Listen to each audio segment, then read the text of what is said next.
Good morning. Welcome to the San Juan Unitarian Universalist Fellowship. My name is Candy Blasingame. Today is Sunday, June 15th. The title of my program today is The Courage to Carry the Light. So a little bit of background, as it were. I was at a loss as to what I wanted to speak on this week. And then I got the reminder that Juneteenth is coming up. And that prompted a reminder of how little American history I actually learned while I was in school. I didn't learn about Juneteenth until it's been the last 10 years. I didn't learn about the Tulsa Massacre until sometime in the last 10 years. There are a lot of very important events that, despite my reading every history book I've ever gotten my hands on, these events were never mentioned, they were never covered, they were never discussed. In the whole course of the Civil Rights movement, there was no mention of either of these things. And I just wonder how that can possibly be. So that is what led to this.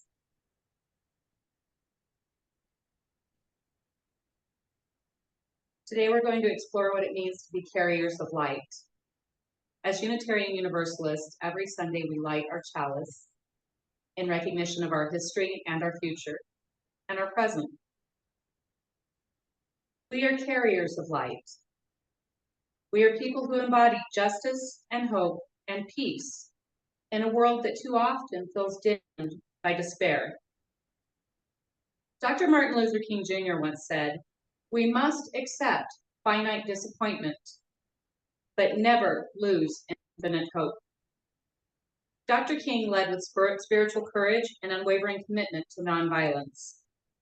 He understood that justice without love can turn into vengeance, and that peace without justice becomes little more than quiet oppression.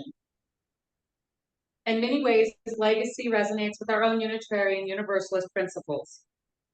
They're not just words on a banner. They are living commitments. They call us to become the embodiment of our faith and to live it out in ways that are visible and transformative. So this morning, we're going to look at three guiding lights: justice, hope, and peace. Each one is powerful on its own, but together they form the braid of our collective faith in action. Justice is love made visible. Cornel West once said, "Justice is what love looks like in public." What does our love look like when it steps out of our hearts and out into the world? Our second principle calls us to justice, equity, and compassion in human relations. It does not make exceptions for comfort. It does not wait for consensus. It calls us to live compassionately and courageously, especially when systems fail to do so. Justice in our tradition means affirming the inherent worth and dignity of every person, not just in theory, but in practice. It means looking around and asking, who is not at this table? Who has been pushed to the margins? And what is my role in creating a longer and wider table? We are not called to believe alone. We are called to act, to speak up, to write, to vote, to show up. This is how we love in public. This is how justice becomes a collective act of worship. Hope, which we talked about a few weeks ago, hope is not a moral imperative. Hope is not a soft word. It is a sacred stance, a moral posture in the face of despair. Our first principle affirms the worth of every person, and our fourth principle calls us to a free and responsible search for truth and meaning. These two guideposts remind us that our stories matter and that meaning can be made even from pain. Civil rights lawyer Brian Stevenson says, "Hope is our superpower." And that may sound lofty. That's a pretty big idea. I'm not Superman. I don't know about you guys. If you are, I don't know where you're hiding your cape. It may sound like a big idea, but it's very practical. Hope allows us to continue when the road is long and when the world feels unjust, when it seems like nothing will ever change. Hope keeps our feet moving and our hearts open. And if you look back, and I did over these last couple of weeks, I looked back over my knowledge of humankind and that road of nothing ever changing. Oh my gosh, that is a long road. How long has it taken us to decide that people includes people who are not white? That the word people includes people who are not male or not female? Or that people includes someone whose sexual ideology or sexual identity is not rooted in what we think of as traditional? That people includes everyone, and we're still not there. Over the entire course of humankind, we still can't define what a person is and what rights those people should be afforded if in comparison to other people. So that long road, it's not getting any shorter. And today here in this room filled with intelligent, kind, compassionate people, we will not find answers. Not today. We will not solve the world's problems.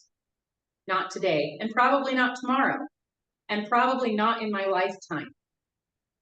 But like I was telling the kids earlier, those seeds of hope, we have to keep those seeds of hope and plant them and spread them and share them. And someday those seeds will grow and they will bear fruit. I have faith.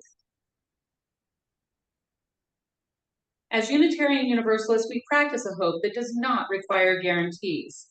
We root ourselves in the possibility of a better world and in our own sacred responsibility to help build it. Peace is a bold and accountable practice, and it's tempting to think of peace as silence, as inaction, as stillness. But our faith teaches us that something more demanding and more beautiful is at work in peace. Dr. King reminds us that true peace is not merely the absence of tension, it is the presence of justice. Peace is not passive. It is a disciplined, active force for good. Our sixth principle speaks of the goal of world community with peace, liberty, and justice for all. That kind of peace cannot be superficial. It must be courageous.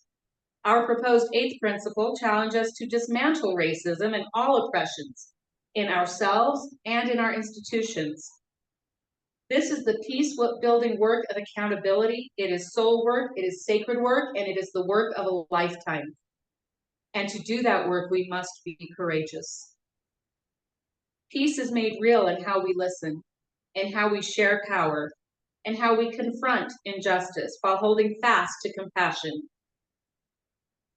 Blasingame Bowie, another person whose name I probably really messed up and I apologize, led a nonviolent movement that ended civil war in Liberia. Peace is justice, equality, and freedom, and that is the kind of peace we are called to. So today I ask you, friends, how will you carry the light? How will you speak up for justice even when your voice trembles?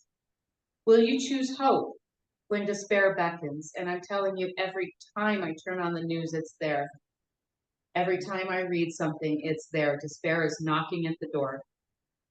Will you practice a peace that is bold, that demands truth, that opens doors? The chalice we light is not just for warmth, it's a reminder that each of us holds this light, a sacred, radiant spark. And when we gather our collective lights together, we don't banish all the darkness, but we do create enough light to walk forward, to see one another, to build together. So as we approach this coming week, please go in peace, but not in silence. Go with purpose, not perfection. May justice prevail, may hope rise, and may peace be made real through us all. Amen.